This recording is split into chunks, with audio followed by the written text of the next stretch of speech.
Salutare fraților și bine v-am regăsit la un nou episod pe acest canal. E bine, după foarte mult timp de inactivitate pe acest canal, uite, am decis cam după 2 ani și o perioadă de timp. Știu că ultimul video a fost cam prin noiembrie, pe la sfârșitul toamnei, cu 2 ani în urmă. E bine, uite, acum am revenit cu o nouă serie pe canal, e bine, Warcraft 3 Reforged. Este un joc destul de mișto, sincer, e și jocul meu preferat, by the way. O să vă mai dau mai multe detalii pe parcurs.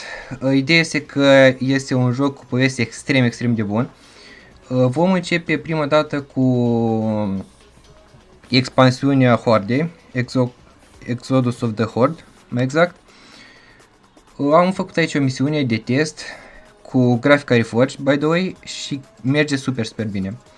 Hai să dăm aici la cinematice, să începem așa frumos și dacă e vă mai explic pe parcurs povestea jocului.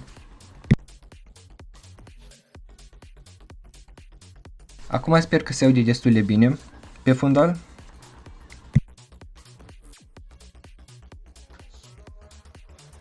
By the way, am făcut niște setări la OBS, acum fiind primul video nu știu neapărat cât de bine se aude, dar vom vedea ce iese. E bine, aici ne explică autorul pe fundal cum de la început se luptau orcii cu humanii. Bine, cei drept aveau un război de foarte mult timp, nu prea se înțelegeau ei, dar nu.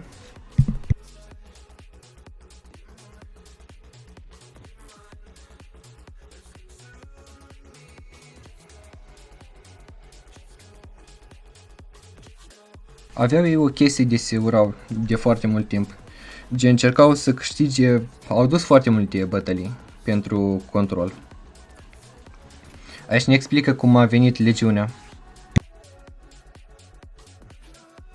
Și că a intervenit un nou inamic și din cauza asta s-au aliat. Bine, a fost o alianță destul de mare, sincer, între humani, orci și Night Elf.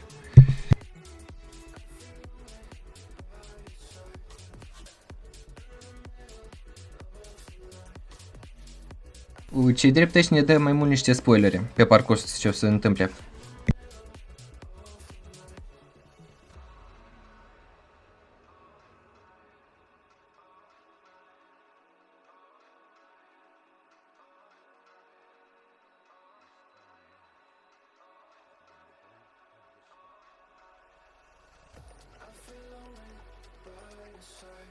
Ei bine, din câte vedeți, odată ce a venit legiunea a început să distrugă totul și din cauza asta au început și inamici să se alieze pentru a ține piept la această invazie. Și uite, cam ăsta a fost intro la Warcraft 3.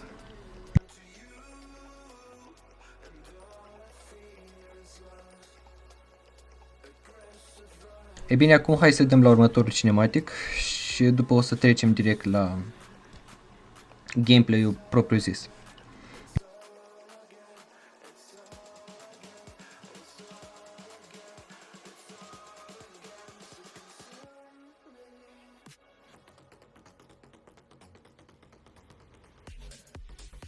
Bine, episodul de astăzi mai mult o să ne bazăm pe cinematice decât pe gameplay.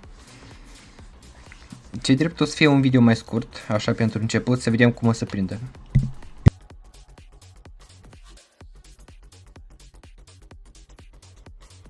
Ideea e că n-am mai pus de mult timp videoclipuri pentru că am văzut că nu prea mai are sens, știți, să pun pe telefon pentru că nu prea prind, calitatea e foarte slabă.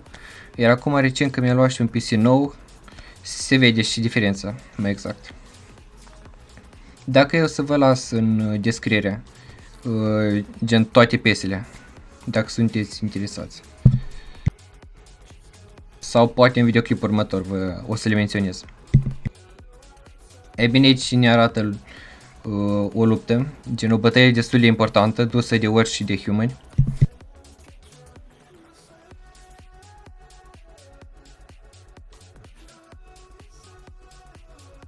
E cam practic ceea ce am văzut și în celălalt cinematic, doar că aici sunt, să spunem așa, niște detalii, adăugate mai multe detalii, dacă pot spune așa.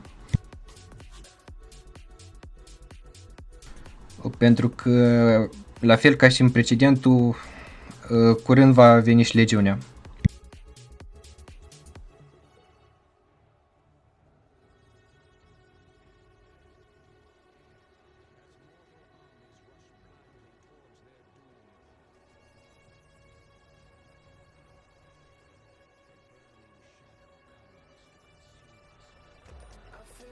Deci uitați-vă aici, cum am mai spus, revine legiunea.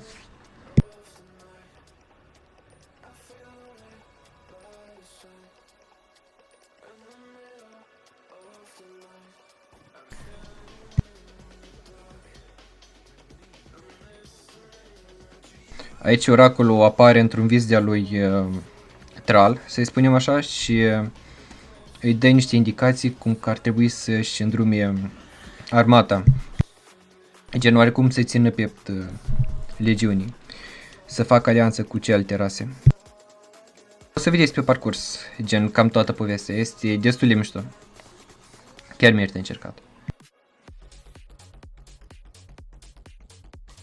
Iar acum putem trece și direct la gameplay. O să facem decât o misiune în primul episod.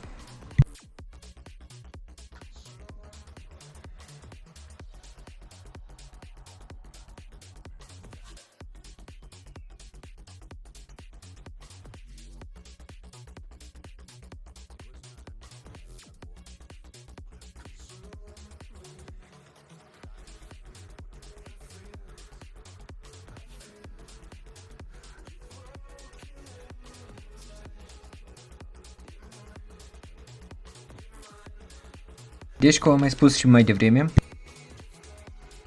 este prezent oracolul care îi dă niște indicații lui Thrall.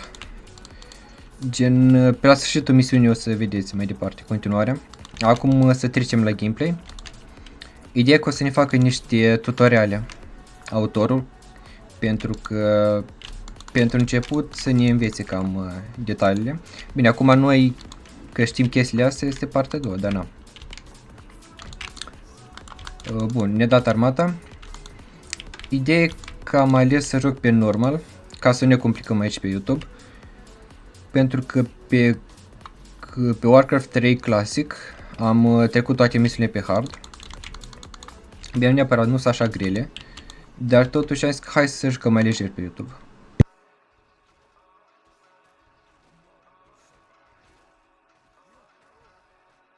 Așa, dăm clear. Lejer. Din câte am văzut, casele astea nu prea are rost să le distrugem pentru că nu spawnează nimic și n-are sens să ne concentrăm asupra lor. Eliminăm decât trupele momentan.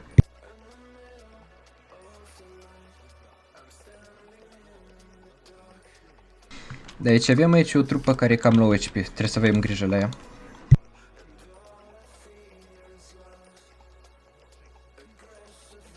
Avem aici o abilitate nouă care o să ne ajute să ne descurcăm mai ușor, să zic așa. Trecem mai departe rapid.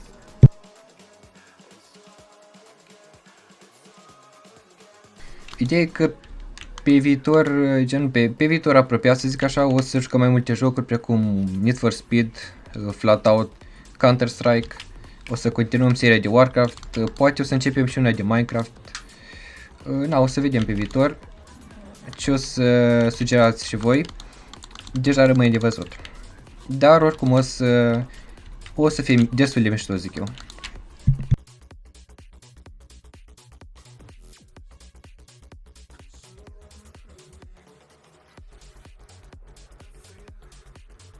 Hai să dăm rapid clear aici.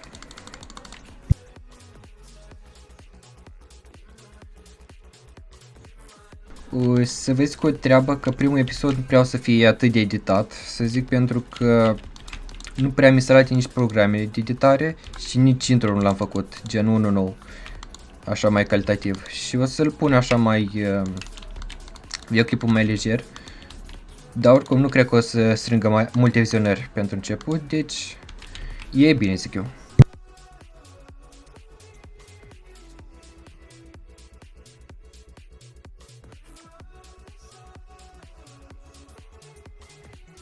Și drept jocul ăsta nu prea a prins atât de mult cum a prins altele.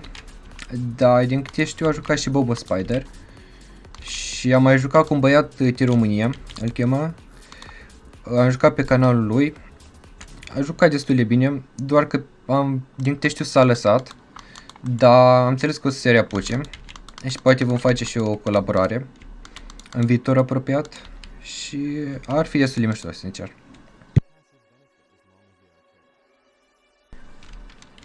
Bun, deci în primul episod, cum v-am mai spus, fiind prima emisiune, ne explică multe detalii și tutoriale pe care se presupune că nu le știm. Bun, deci astea sunt ultimele trupe, din câte știu, pe care trebuie să le distrugem. După aia vine un cinematic și cam atât prima misiune.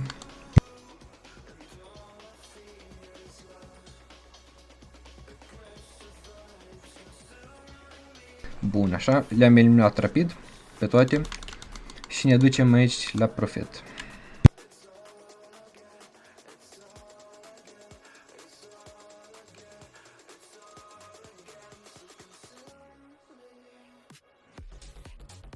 Bun, uite că am și ajuns aici, unde era nevoie.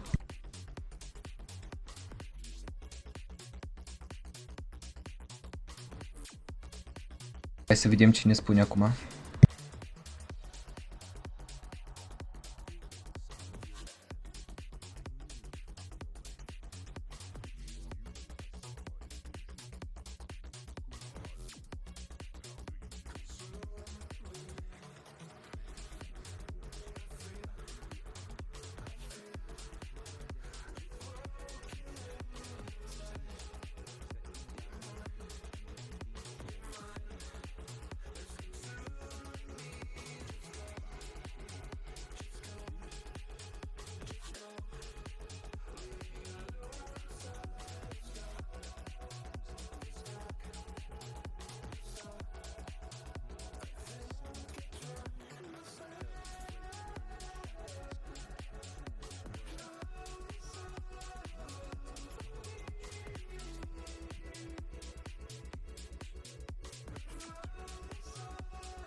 Ideea e că oracolul i-a spus să ia toate trupele, să se ducă în Kalimdor, regiunea Kalimdor, loc unde le zice și celorlalte rase, se ducă pentru că acolo va avea loc bătălia finală cu legiunea. Ce drept nu i-a dat prea multe detalii, însă a părut destul de încredere, așadar Thrall a preferat să se ducă pentru că evident știa în ce constă legiunea și cauzele date care le poate provoca. E bine, cam atât a fost prima misiune. Deci, cum am mai spus, primul episod nu-l voi lungi prea mult. Dacă v-a plăcut, lăsați acolo în comentarii ce lucruri vreți să mai vedeți pe acest canal și ce sugestii aveți. Dați un share, un like și cu asta rămânem. Ne vedem data viitoare. Hai, salut!